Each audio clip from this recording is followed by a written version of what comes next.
I was 22 years old when I found myself at my former best friend Lucas's house, attending what was supposed to be another of his legendary Halloween parties. These parties had become a tradition, something almost mythical among our circle of friends. Lucas had always been obsessed with Halloween. It wasn't just about costumes or candy for him. Halloween for Lucas was a chance to transform his home into something truly terrifying. A place where the real world could disappear for a few hours, and you could lose yourself in the dark corners of your own fears. His parents, who worked demanding jobs and frequently traveled, always took off to New York to visit old friends for their own Halloween gatherings. Lucas, in contrast, found himself home alone every year, and every year he made his house the center of some strange ritual. It was as if he felt that he could only be truly alive in the midst of the chaos Halloween brought.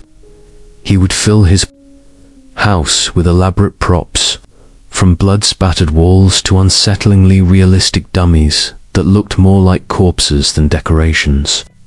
The walls themselves would be covered in dark paper and built into corridors like a haunted maze, leading people to places they didn't expect. He even created a faux basement that felt like a descent into a place of nightmares. But that night, there was something different about the air.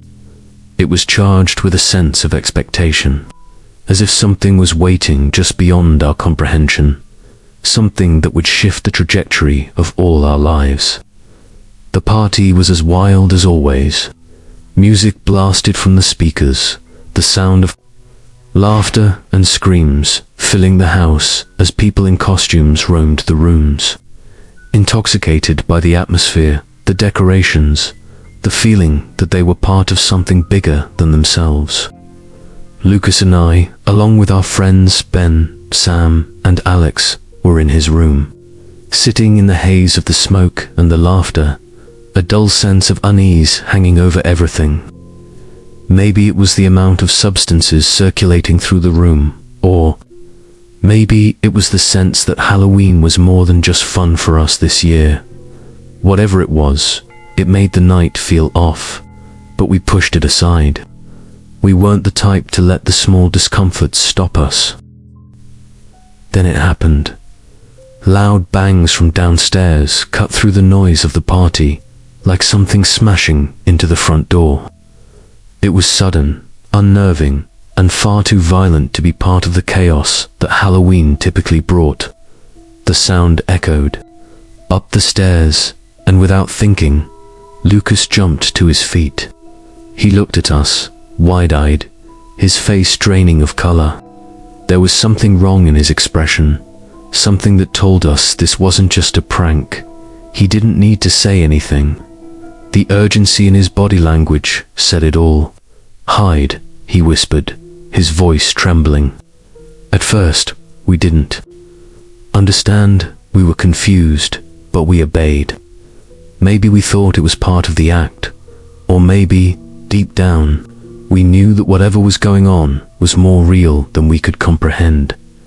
I crawled under the bed, Ben slipped into the closet with Lucas, and Sam found a small storage box in the corner to squeeze into. We were so accustomed to these kinds of parties, to the madness and the masks, that it didn't fully register what we were hearing at first. The screams downstairs were not playful. They weren't the laughs of people enjoying themselves. No. These were screams of terror, of fear. And then the music stopped. It was like the house had suddenly become a tomb. Everything eerily silent except for the shouts of strange men and the panicked pleas of our friends. We could hear the clanging of boots on the old wood floors, the pounding steps of people who weren't there to join the party, but to destroy it. Lucas, still hidden with Ben in the closet, muttered under his breath, "There are men in the house. They're not here for fun." And with that, I felt a cold shiver run through me. This wasn't part of the game. We weren't playing anymore. Footsteps grew louder as the intruders made their way up the stairs, stopping just outside the door to Lucas's room. My heart hammered in my chest, and I held my breath, praying they wouldn't hear it. The handle on the door rattled. The sound of something hard slamming against it rang in my ears, followed by a sickening thud. It wasn't just a knock. It was an assault. We heard shots to the doorknob, loud, sharp, as if they were trying to break through everything that separated us from them. I could feel the panic rising in my chest, a mix of fear and disbelief. How had we gotten here? How had our night turned into something so violently real? And then they were in. The door splintered open, and there was no longer any pretending. These men weren't here to entertain us. They were here to take whatever they could, and if we resisted, they would take our lives. I watched, frozen in place, as they moved through the house, their heavy boots echoing in the hall. They were searching, calling out to everyone in the house, demanding answers, demanding money. "Where is it?" they shouted. "We know you've got cash. Give it to us now, or we'll kill you." The fear was suffocating. Time seemed to freeze as the sounds of their search came closer, the adrenaline in my veins heightening every step. I heard Lucas trying to talk to them, offering whatever he could, anything to make them stop. They didn't care. They didn't listen. The man who stood in the doorway to Lucas's room grinned under his mask and gestured for him to follow him downstairs. And then, just like that, everything went silent. We stayed hidden for what felt like hours. There were no more shouts, no more screaming, just the faint sound of quiet footsteps downstairs. I don't know how we survived those minutes of waiting, trapped in the dark corners of that room, our bodies shaking with fear. The minutes felt like an eternity. Finally, Lucas returned, breathless, his face pale, his eyes wide with terror. He didn't say anything at first, but we didn't need him to. He didn't need to explain. We all knew it was over. The intruders had taken whatever they wanted, and worse, two of our friends, Ben and Sam, were gone. When I stepped downstairs and saw the bodies of my two best friends, blood still pooling on the floor, I felt a hollow emptiness take over. The world around me felt like it had stopped spinning. I couldn't process it. I couldn't breathe. What followed that night was something I could never have predicted. The police came, and they were more concerned about the marijuana smell in the house than the murders that had just happened. They questioned us, but we had no answers. The masked intruders had disappeared without a trace, and nothing made sense anymore.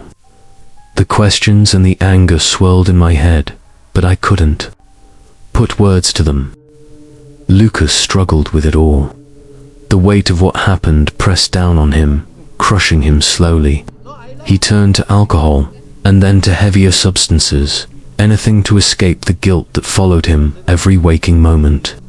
It was as if he was never able to shake the image of Ben and Sam lying there in the living room, and I couldn't blame him. I couldn't escape it either. I saw him break, little by little, over the next months. The man who once threw parties with so much life and joy had become a shadow, withdrawn, empty. Our friendship crumbled under the weight of it all. It was too much for him to carry, and the drugs became his way of coping, of numbing the pain. His addiction spiraled out of control, and in the summer of 2013, less than a year after the Halloween night that changed everything, Lucas was gone overdosed on heroin. He had spent his last months drowning in his guilt, in his addiction, and in his memories of that night. That Halloween night taught me something I will never forget. Life can change in an instant, and once those moments are gone, you can't get them back. There are consequences to every action, and sometimes we make choices that we can never undo. We can lose ourselves in the chaos, or we can rise above it. But what happened to Lucas, what happened to me and to my friends, was a reminder that life is fragile, and no matter how dark it gets, the choices we make, the paths we choose, matter. Lucas's story is one of loss, but it's also a story of what can happen when we don't take care of ourselves, when we don't face our demons, when we let the pain and guilt consume us. Halloween is meant to be a fun time of thrills and frights, but for Lucas and for all of us who were there that night, it became a lesson, a painful, unforgettable lesson about the darkness that can come when we let our guard down, when we make decisions that can never be undone. So, as we move through our lives, let's remember, every choice matters. Every action we take shapes our future. And sometimes, the scariest thing is not the monsters in the dark, but the monsters we create in our own minds.